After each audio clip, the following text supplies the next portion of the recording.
नमस्कार मित्रांनो, आज आपण बनवणार आहोत बदामचा छान हलवा, पौष्टिक असा हलवा। चला तर आपण आज बनवूया। त्यासाठी मी बदाम रात्री भिजू घातले होते आणि ते बदाम सकाळी मी थोडेसे गरम करून घेत आहे की त्यामुळे त्या बदामावरची जी साल आहे ती अलगद निघून जाईल। त्यासाठी थोडे गरम करून घेऊया।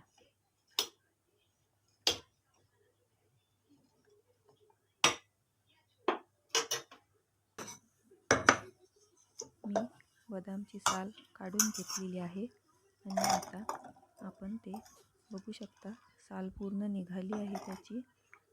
आणि त्यानंतर आपण ते मिक्सरमधून वाटून घेऊया।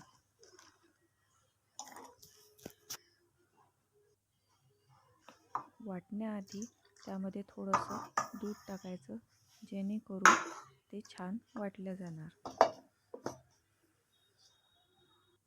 हे बघा, मी हे वाटून घेतलेलं आहे। थोडं जाडसर तरी चालेल, जास्त बारीक नको।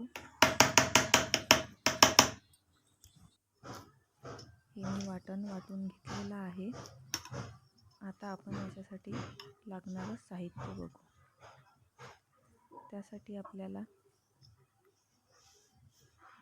1 वाटी तूप, 1 ग्लास दूध, त्यामध्ये मी थोडंसं केसर टाकलेलं आहे, 1 वाटी साखर आणि थोडा पिस्ता।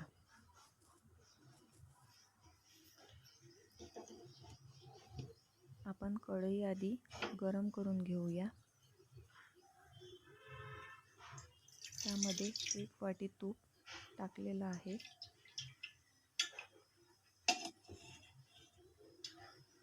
ते तूप छान गरम होऊ द्यायचं आणि त्यानंतर त्यामध्ये बदामचं वाटलेलं मिश्रण टाकून द्यायचं। हे बघा, मी यामध्ये टाकलेलं आहे आणि तोपर्यंत ते ढवळत राहायचं जोपर्यंत ते तूप त्यामध्ये पूर्ण ऑब्झर्व होत नाही। तूप जरी आपल्याला जास्त दिसत असलं तरी ते पूर्ण ऑब्झर्व होतं आणि ते काहीच राहत नाही।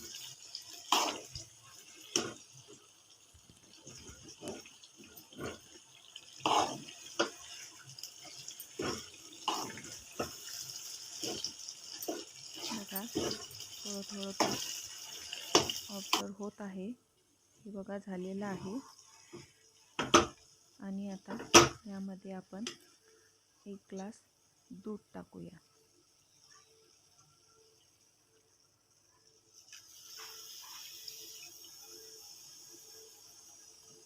दूध टाकल्यावर ते पूर्ण ढवळत राहायचं, जेणेकरून ते दूध पण बदाममध्ये पूर्ण ऑब्झर्व होऊन जाईल आणि खाली लागणार नाही।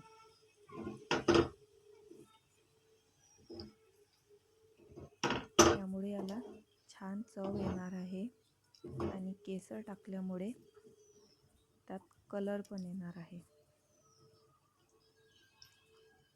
छान ढवळून घ्यायचं आणि त्यामध्ये साखर टाकायची।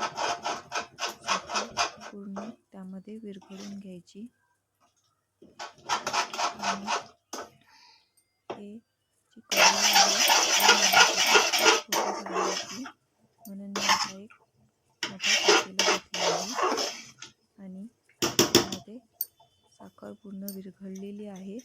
त्यामध्ये थोडा पिस्ता टाकूया। पिस्ता टाकल्यावर पूर्ण ते शिजवून घ्यायचं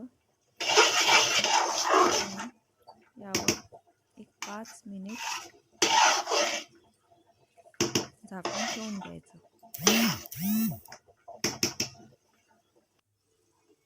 हे बघा, मी 5 मिनिट झाकण ठेवलं होतं आणि आपला हलवा तयार झालेला आहे। छान पौष्टिक असा हलवा। काही मुलं बदाम खात नाहीत, त्यामुळे त्यांना हा हलवा त्यासाठी आता आपलं झालेला आहे हलवा तयार। गॅस बंद केला आहे मी आणि हा बघा, पौष्टिक असा हलवा तयार झालेला आहे। थँक्यू।